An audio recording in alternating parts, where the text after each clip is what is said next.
president then delaying these consultations on naming the new Prime Minister until Thursday. What's that about?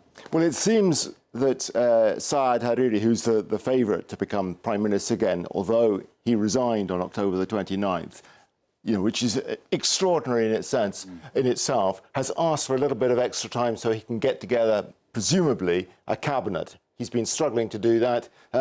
One might ask, why Saad Hariri again? The simple explanation is that Lebanon has a confessional system of government.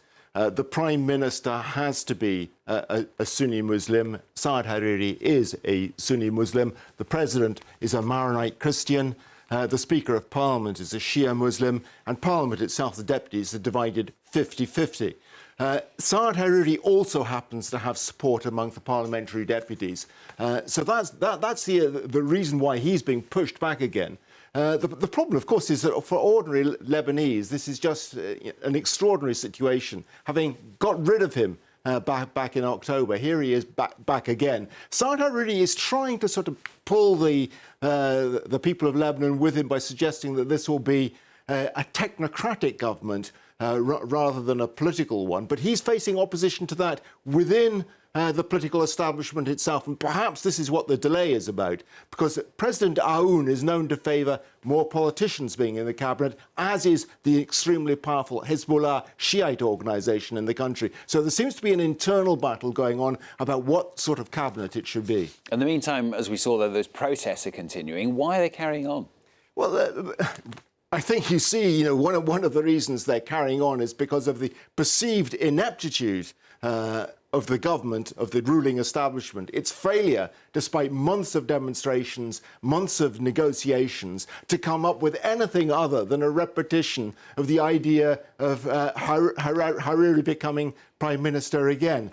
There's also, I think you have to acknowledge the solidarity of the people. There seems to be an overriding determination, regardless of confession in Lebanon, whether you're Shia, Christian, Sunni or whatever, to try and do something about the paralysis of government, the failure of the economic system. The economy is in an appalling crisis. And for many people who are out on the streets, it appears there is really no alternative but to carry on with that because of the economic circumstances they find themselves in. 1/3 of the population defined as in poverty at the moment in Lebanon. The country in deep financial crisis. The banks running out of money. People are desperate.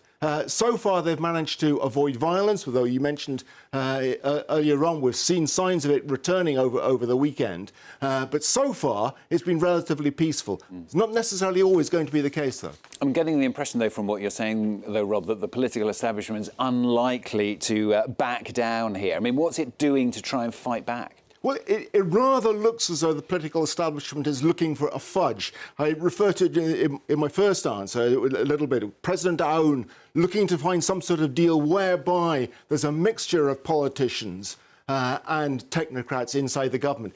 The people on the street have made it absolutely clear there is no circumstance in which they're prepared to see that happen, and certainly not under the leadership of Hariri. So it's difficult to see where that's going. But certainly that seems to be the line that the government's pushing. But that is the sort of soft side of the government. There seems to be an increasing slide towards the use of violence. At the weekend, early, as I said, very little violence, the demonstrators peaceful, the security services relatively restrained.